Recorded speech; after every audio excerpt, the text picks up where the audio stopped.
Hello students, welcome to AKSIS.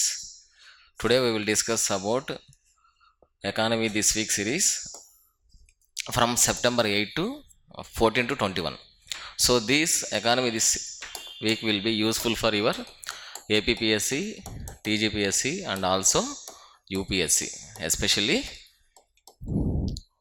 with respect to economy.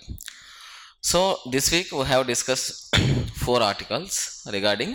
First one is Finance Commission must address the concerns of high performing states. So it is related to your Finance Commission. Second article is regarding to US Federal Reserve and its interest rates. Just like RBI మాదిరిగానే US లో కూడా Federal Reserve they will change the interest rates.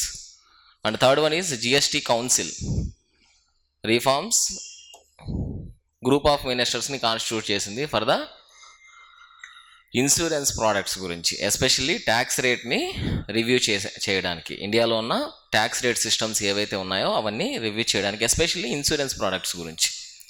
So last one is white revolution గురించి article. So let start with first article. The first article is regarding your finance commission. So what is finance commission? మనకి finance commission అనేది ఒక constitutional body.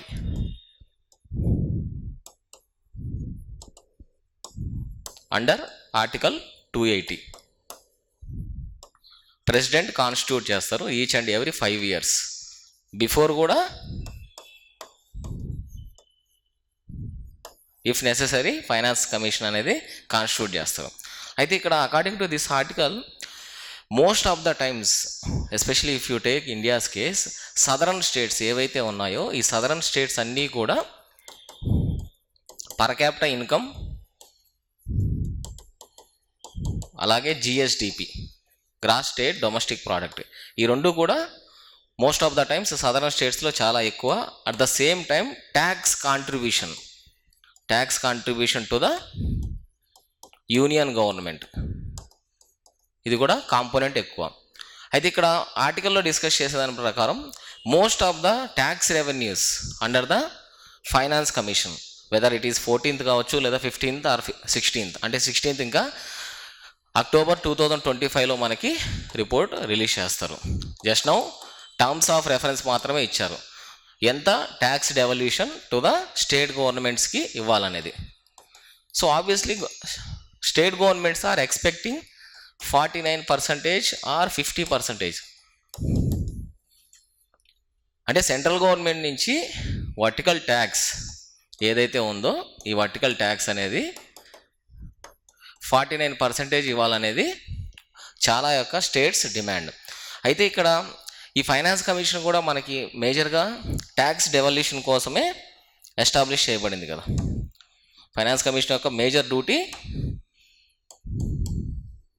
Tax devolution. అలాగే మనకి ఇండియాలో tax సిస్టంలో జిఎస్టీలో చూసుకుంటే 0%, 5%, 12, అలాగే 18 అండ్ 28% కూడా ఉంది. సో ఇక్కడ మోస్ట్లీ 28% మీద మళ్ళీ మనకు సెస్ అండ్ సర్చార్జెస్ కూడా ఇంపోజ్ చేస్తారు. బట్ ఈ సెస్ అండ్ సర్చార్జ్ అనేటివి they are not need to share with state governments. ఇక్కడ వచ్చే మనీ కూడా మొత్తం స్టేట్ గవర్నమెంట్స్కి ఇవ్వాల్సిన నీడ్ ఉండదు, సెంట్రల్ గవర్నమెంట్కి. But most of the states especially opposition ruled states, అంటే అపార్ట్ ఫ్రమ్ బీజేపీ రిమైనింగ్ ఏవైతే స్టేట్స్లో డిఫరెంట్ పొలిటికల్ పార్టీస్ ఉన్నాయో వీళ్ళందరూ కూడా కాన్స్టెంట్గా అడిగే రిక్వెస్ట్ ఏంటంటే greater flexibility in tax collections. ఎందుకు? జిఎస్టీ ఇంట్రడ్యూస్ చేసిన తర్వాత most of the manufacturing states ఏవైతే ఎస్పెషల్లీ సదరన్ ఇండియాలో ఉన్న మ్యానుఫ్యాక్చరింగ్ స్టేట్స్ అన్నీ కూడా దే హ్యావ్ లాస్ట్ రెవెన్యూస్. ఎందుకంటే జిఎస్టీ అనేది మనకి డెస్టినేషన్ బేస్డ్ ట్యాక్స్, ఎక్కడైతే కన్జంప్షన్ ఉంటుందో ఆ కన్జంప్షన్ ఏరియాలో మాత్రమే ట్యాక్స్ కలెక్ట్ చేసేదానికి ఉంటుంది. So most of the southern states so for Britishers నుంచి ఆఫ్టర్ ఇండియా ఇండిపెండెన్స్ వచ్చేంత వరకు కూడా మోస్ట్లీ చాలా స్టేట్స్ అన్నీ కూడా సదరన్ ఇండస్ట్రియల్ ఎక్విప్మెంట్స్ అలాగే ఇండస్ట్రియల్ ఇన్ఫ్రాస్ట్రక్చర్ చాలా హెవీగా ఉంటుంది సౌత్ ఇండియాలో. వీటి నుంచి వచ్చే ట్యాక్స్ కలెక్షన్స్ అన్ని సెంట్రల్ గవర్నమెంట్కి వెళ్తుంటాయి. At the same time in return tax devolution కింద సదరన్ స్టేట్స్కి చాలా తక్కువ అమౌంట్ అనేది ప్రొవైడ్ చేస్తూ ఉన్నారు. అలాగే మనకి ఇక్కడ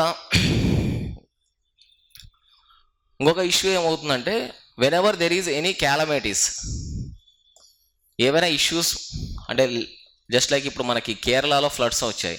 కేరళలో ఫ్లడ్స్ వచ్చిన తర్వాత నేషనల్ డిజాస్టర్ మేనేజ్మెంట్ యాక్ట్, అలాగే ఫండ్ ఉంటుంది నేషనల్ డిజాస్టర్, అలాగే స్టేట్ డిజాస్టర్ రెస్పాన్స్ ఫండ్. వీటి నుంచి ఫండ్స్ మేజర్గా మనం డిరైవ్ చేసుకుంటాం. At the same time there is a discussion regarding loss and damage funds. So loss and damage funds అనేటివి మనకి కాన్ఫరెన్స్ ఆఫ్ పార్టీ 26లో ఎస్టాబ్లిష్ చేశారు. అయితే సబ్ నేషనల్ గవర్నమెంట్స్ అంటే ఇక్కడ మనకి కేరళ లాంటి స్టేటు ఇండియాలో ఇంటిగ్రల్గా ఉన్నప్పటికీ కూడా whether they are eligible to draw funds from this loss and damage fund అనేది మనకు తెలియదు. ఎందుకంటే it was administered by World Bank. World Bank మనకి అడ్మినిస్టర్ చేస్తుంది. అలాగే most of the time administrative expenses అలాగే కాస్ట్ ఎక్కువ లోన్స్ ఏదైనా అప్లై చేయాలంటే కూడా. So that is the biggest problem for states, especially South Indian states గురించి. అయితే ఇంకొక విషయం కూడా మనకి, apart from finance commission, GST కూడా మనకి ఎక్కడా మెన్షన్ చేయలేదు. దేని గురించి? Whenever any flood like situations లేదంటే డిజాస్టర్స్ ఏవైనా వస్తే కూడా వాటి గురించి కంప్లీట్గా there is no road map for స్టేట్స్కి కంప్లీట్గా రోడ్ మ్యాప్ అనేది లేదు. How they have to approach the central government అనేది. That is related to your first article. A fair share అంటే most of the time central గవర్నమెంట్కి ఇచ్చే tax revenues అన్నీ కూడా సదరన్ స్టేట్స్ వెళ్తున్నాయి. But in return what ever the socio economic developments requirements కావాల్సిన అన్నిటికీ కూడా సెంట్రల్ గవర్నమెంట్ రెగ్యులర్గా ఫండ్స్ ఇవ్వట్లేదు అనేది ఇక్కడ కంప్లైంట్.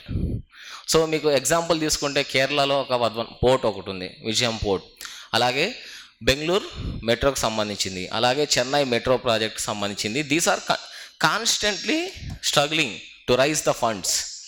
సెంట్రల్ గవర్నమెంట్ నుంచి ఫండ్స్ రావట్లేదు ఇన్ టైంలో. At the same time state government నుంచి కూడా ఫండ్స్ రియలైజ్ చేసుకోలేకపోతున్నారు. That is the problem that we have discussed in this article.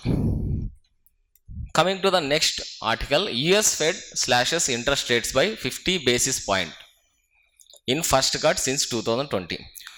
So మనకి COVID-19 అలాగే రష్యా ఉక్రెయిన్ వార్, ఈ రెండింటి తర్వాత యుఎస్ ఫెడరల్ రిజర్వ్ అంటే nothing but our reserve bank అనుకోవచ్చు ఈక్వలెన్సీలో. For the first time has reduced the interest rates అనేటివి reduce చేయడం జరిగింది. అయితే what are the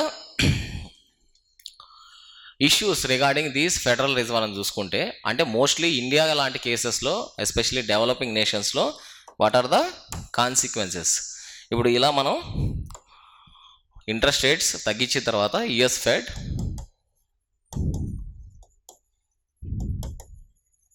what are the consequences on Indian economy. So ఎందుకు మనకి ఫెడరల్ రిజర్వ్ అనేది ఆఫ్టర్ 2020 తర్వాత ఆల్మోస్ట్ 4 years తర్వాత మనకి ఇంట్రెస్ట్ రేట్స్ తగ్గించింది? What is the main reason? To achieve the soft landing.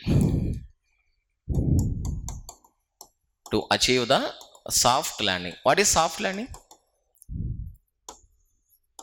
Already inflation ఉంది ఎకానమీలో, at the same time unemployment కూడా ఉంది. సో ఈ రెండు ఉన్నప్పుడు obviously it is called stagflation. ఈ స్టాగ్ఫ్లేషన్ నుంచి ఫర్దర్గా రెసెషన్ లేక డిప్ కాకుండా ఇంట్రెస్ట్ రేట్స్ అనేవి రెడ్యూస్ చేశారు. ఇంట్రెస్ట్ రేట్స్ రెడ్యూస్ చేస్తే వాట్ ఆర్ ద అడ్వాంటేజెస్? జనరల్గా బ్యాంక్స్కి తక్కువ కాస్ట్ ఆఫ్ బారోయింగ్ ఉంటుంది, so that they will easily give out the lends to the companies లేదా persons, so that it will raise the employment situations generally.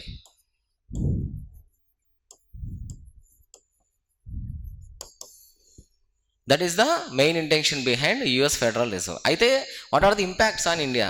ఇండియాలో federal reserve interest rates increase చేస్తే first one FDIs, మన దగ్గర ప్రత్యక్ష పెట్టుబడులు పెరిగే chances ఎక్కువ ఉంది. Second one foreign portfolio investors, అంటే స్టాక్ మార్కెట్స్లో ఇన్వెస్ట్మెంట్స్, దీన్నే బుల్ రన్ అని కూడా పిలుస్తారు. ఎందుకంటే ఎక్కడైతే ఇంట్రెస్ట్ రేట్ ఎక్కువగా ప్రొవైడ్ చేస్తారో ఆ కంట్రీస్లో ఎక్కువగా ఇన్వెస్ట్మెంట్ పెట్టడానికి ఇంట్రెస్ట్ ఎక్కువ చూపిస్తారు obviously. So these are the major components that will impact on India. అలాగే ఇంట్రెస్ట్ రేట్స్ ఎఫ్డిఐ ఇండియాలోకి ఎక్కువ భాగం రావడం వల్ల dollars, most of the currency dollars కాబట్టి డాలర్స్ ఇండియాలోకి రావడం బట్టి ఇండియన్ రూపీ కూడా అప్రిషియేట్ అవుతుంది. సో ఇండియన్ రూపీ అప్రిషియేట్ అవ్వడం వల్ల ఇంపోర్ట్స్ అనేటివి మనకి చాలా cheaper, imports will become cheaper. అలాగే ఎక్స్పోర్ట్స్ అనేవి కొద్దిగా కాస్ట్లీ అవుతాయి. సో ఎక్స్పోర్ట్లు కాస్ట్లీ అవ్వడం వల్ల exporting companies are exporting commodities or goods ఏవైతే ఇండియా నుంచి వేరే కంట్రీస్కి వెళ్తాయో ఇవన్నీ కూడా కాంపిటీషన్ని విత్ స్టాండ్ కాలేవు డిఫరెంట్ మార్కెట్స్లో. దట్ ఈస్ వన్ డిసడ్వాంటేజ్ అని చెప్పచ్చు. అలాగే గోల్డ్ ప్రైజెస్, నెక్స్ట్ ఇంపార్టెంట్ వచ్చి గోల్డ్ ప్రైజెస్.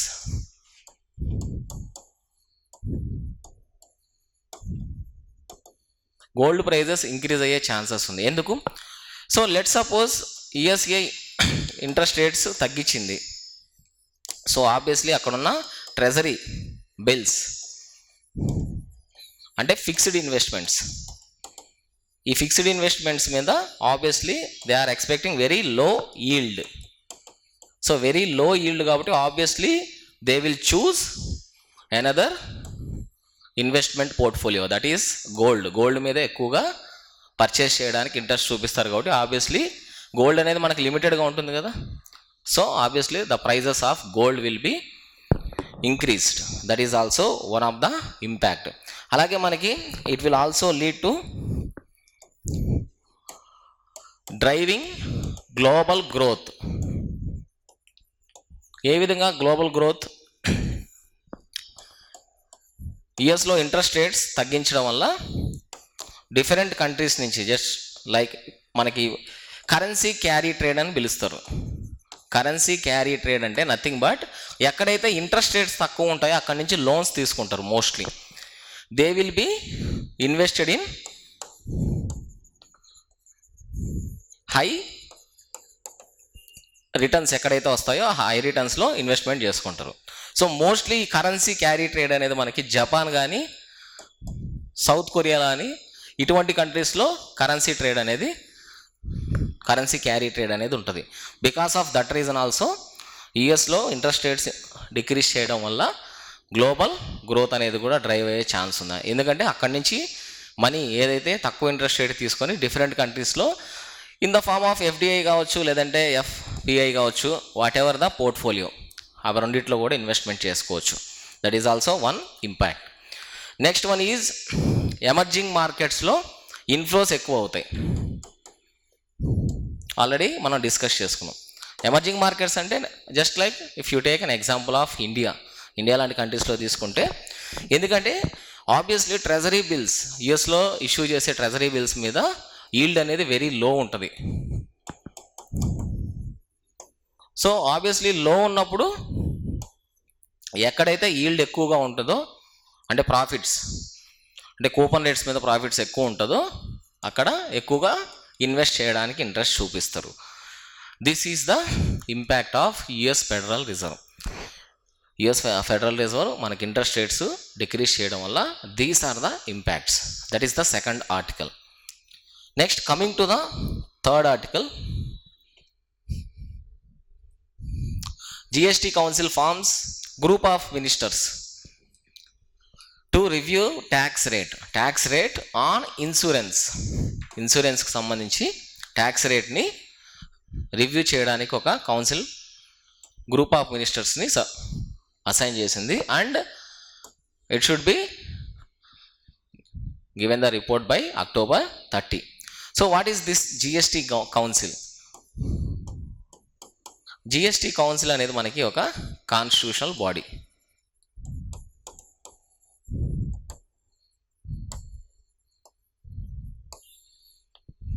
సో 2017లో మనం జిఎస్టీ ఇంట్రడ్యూస్ చేసినప్పుడు జిఎస్టీ కౌన్సిల్ అనేది కూడా మనం ఇంట్రడ్యూస్ చేసాం as a part of one nation one tax. So obviously this GST council will be headed by finance minister.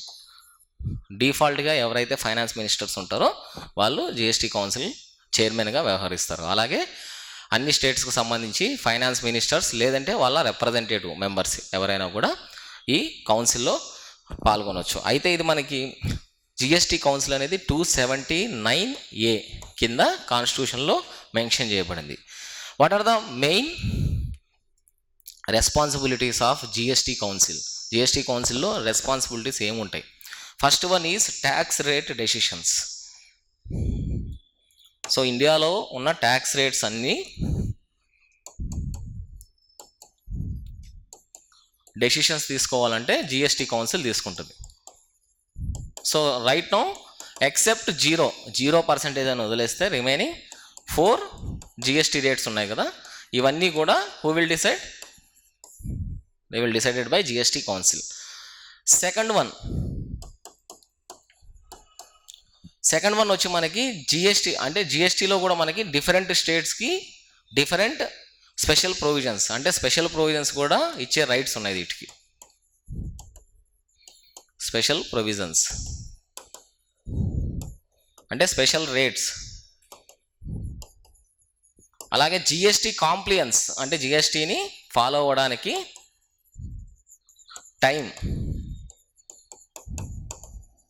Time కూడా provide చేస్తుంది for different states. These are the main responsibilities of GST council. అయితే ఆర్టికల్లో discuss చేసిన దాని ప్రకారం already 18% of GST were implemented on insurance premium. Insurance premium అంటే nothing but మనం pay చేసే ఇన్సూరెన్స్ అమౌంట్, వెదర్ హెల్త్ కావచ్చు లేదా జనరల్. సో ఇండియా లాంటి కేసులో LIC, life insurance corporation of India, అలాగే ప్రైవేట్ ప్లేయర్స్ కూడా ఇన్సూరెన్స్ సెక్టార్లో బిజినెస్లో ఉన్నాయి. అండ్ ఇన్సూరెన్స్ పెనట్రేషన్ అనేది వెరీ లో. ఇండియాలో ఇన్సూరెన్స్ పెనట్రేషన్ అనేది very low. So insurance penetration తక్కువ ఉంది కాబట్టి obviously out of pocket expenditure ఎక్కువ.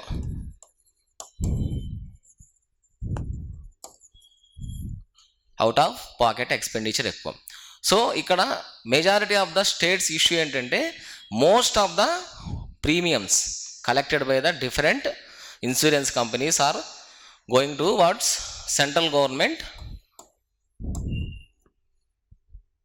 ఫండ్స్లోకి వెళ్ళిపోతున్నాయి అనేది ఒక complaint. And some states are arguing that 18% అనేది ప్రీమియం మెయింటైన్ చేయడం వల్ల చాలామంది కూడా ఇన్సూరెన్స్ తీసుకోవట్లేదు. సో కొన్ని states what they are proposing is it should be 0, దాన్ని కూడా 0% కింద తీసుకురావాలి. Or else some states are arguing about 5%. Mostly opposition states. ఇప్పుడు మనకి ఈ 0 అనేది వెస్ట్ బెంగాల్ గవర్నమెంట్ ప్రపోజ్ చేస్తుంది, 0 ఇన్సూరెన్స్ ప్రీమియం తీసుకోవాలనేది. 5% అనేది రిమైనింగ్ స్టేట్స్. ఈ రిమైనింగ్ స్టేట్స్ కూడా మోస్ట్లీ ప్రైవేట్ కాదు, అపోజిషన్ రూల్డ్ స్టేట్స్ ఉంటాయి మోస్ట్లీ. అలాగే even from government of India side నుంచి కూడా నితిన్ గడ్కరీ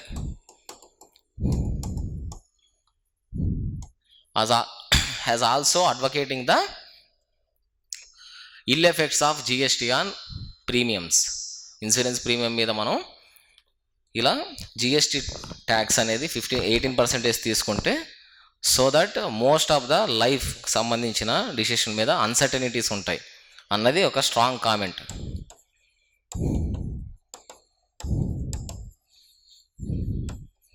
సో ఈ కాంటెక్స్ట్లోనే గవర్నమెంట్ ఆఫ్ ఇండియా ఏం చేసింది? ప్రధాన మంత్రి ఆయుష్మాన్ భారత్ యోజన.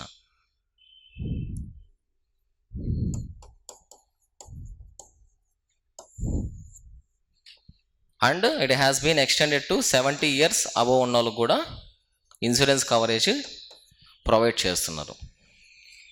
అలాగే మనకి ఇక్కడ ఇంకొక ఇంపార్టెంట్ ఇష్యూ ఏంటంటే డ్యూరింగ్ 2023-24లో according to the estimates of GST on insurance premium నుంచి వచ్చిన దాంట్లో 8,000 crores అబోవ్ సెంట్రల్ గవర్నమెంట్కి insurance premiums in the form of GST collect చేసుకున్నారు.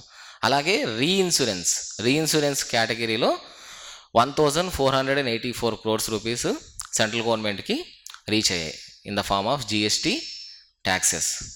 అయితే ఇక్కడ రెస్పాన్స్ ఏ విధంగా ఉందంటే from finance minister, already whatever they have collected from the GST for insurance premiums, most of 75% of the revenues were given back to the state governments అని చెప్పి చెప్తున్నారు.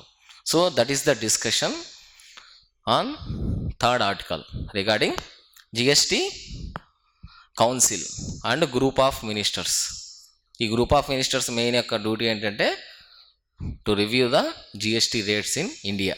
That is the third one. Coming to the fourth one, white revolution. So what is white revolution?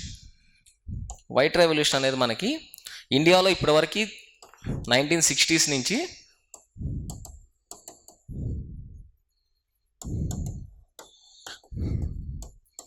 1990s వరకు 3 phases white revolution జరిగింది. అంటే milk ప్రొడక్షన్ని increase చేయడం, దీనికోసమే మనకి national dairy development board అనేది కూడా క్రియేట్ చేశారు. లేటర్ స్టేజెస్లో ఈ ఫీల్డ్స్లోనే కోఆపరేటివ్స్ కూడా వచ్చాయి. సో మీకు ఒక బెస్ట్ కోఆపరేటివ్ కింద చూసుకుంటే Amul Anand milk unit limited, Gujarat based cooperative. ఈ కోఆపరేటివ్ని బేస్ చేసుకొని across India different cooperative sectors కూడా మనకి వర్క్ చేస్తున్నాయి. సో ఇన్ కేస్ ఆఫ్ కర్ణాటకలో చూసుకుంటే స్టేట్ గవర్నమెంట్కి నందిని అని ఉంటుంది కోఆపరేటివ్.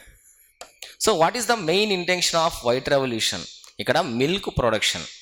ఎర్లియర్ కేసెస్లో ఇది మనకి వైట్ రెవల్యూషన్ 1.0 అనుకోవచ్చు, first version.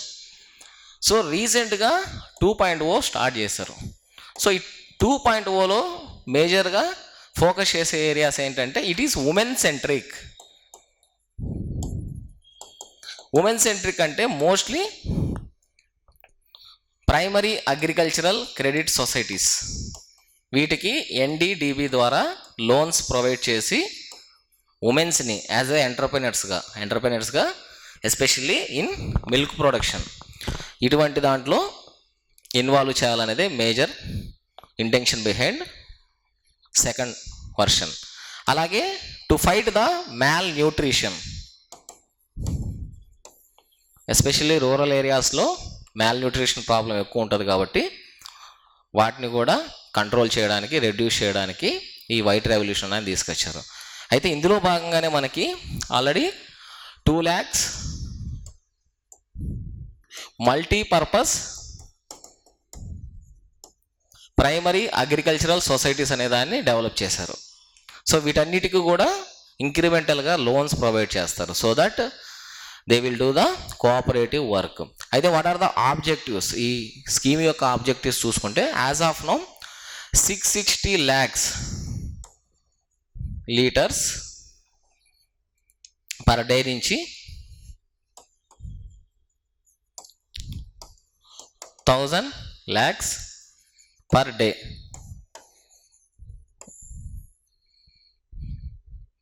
Litres of milk production చేయాలనేది first objective. Second one, it will also lead to financial inclusion of women, especially who are doing these milk cooperative business. ఎలా అంటే ఇక్కడ ఉమెన్స్ని employ చేసుకోవచ్చు for the collection of milk. అవన్నీ కూడా milk processing యూనిట్స్కి వెళ్తాయి, so that they will get their regular wages through direct benefit transfer. ఒక బ్యాంక్ అకౌంట్స్ని లింక్ చేసుకోవచ్చు. So it is nothing but your financial inclusion of womens. అలాగే it will also support the dairy infrastructure.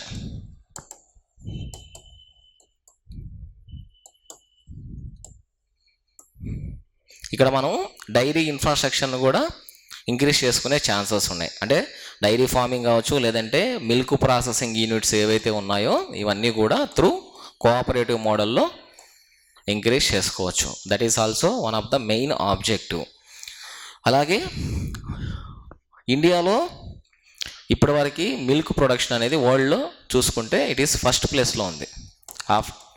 Next ప్లేస్లో మనకి USA and other countries ఉన్నాయి. So obviously మన దగ్గర మన డొమెస్టిక్ కన్జంప్షన్ సరిపోయిన తర్వాత obviously we will export to the needy countries. ఎవరికైతే ఏ కంట్రీస్కి అయితే అవసరమో ఆ కంట్రీస్కి అన్నిటికి కూడా ఎక్స్పోర్ట్ చేసుకోవచ్చు. అంటే there is export potential. So export potential మనం క్రియేట్ చేయగలిగితే it will also benefit for hour forex reserves.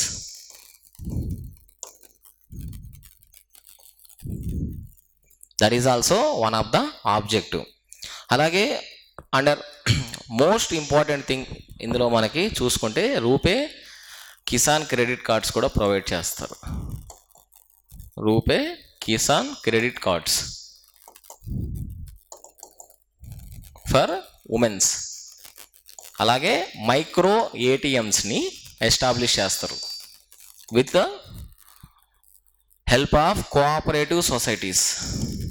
Already ఇండియాలో ఉన్న కోఆపరేటివ్ సొసైటీస్లో హెల్ప్ తీసుకొని మైక్రో ఏటీఎంస్ని ప్రొవైడ్ చేస్తారు. So that they can be used for credit cards. Kisan credit cards అనేవి use చేసుకోవచ్చు. ఇవన్నీ ఎందుకు కిసాన్ క్రెడిట్ కార్డ్స్ అనేవి జనరల్గా ఇన్పుట్ మెటీరియల్స్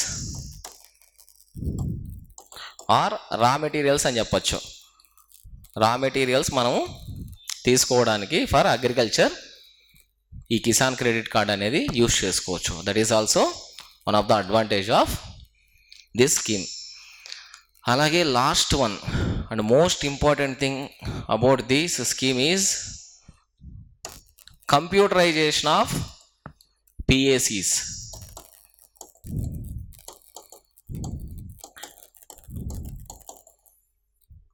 సో జనరల్గా మనకి పబ్లిక్ సెక్టార్ బ్యాంక్స్లో రీజనల్ రూరల్ బ్యాంక్స్ కానీ కోఆపరేటివ్ బ్యాంక్స్ కానీ ఇవన్నీ కూడా most of the times they are working under normal physical mode. So ఈ స్కీమ్ ద్వారా ఏంటంటే ఇవన్నీ కూడా డిజిటల్గా వర్క్ చేయడానికి ప్రమోట్ చేసుకోవచ్చు, అంటే కంప్యూటరైజేషన్ చేయొచ్చు అని. So these are the objectives or benefits of white revolution 2.0.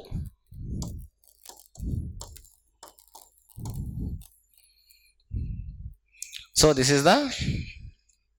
were the topics related to our economic discussion for this week.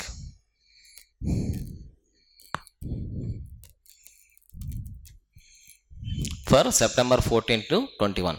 Thank you for watching class. Have a nice day.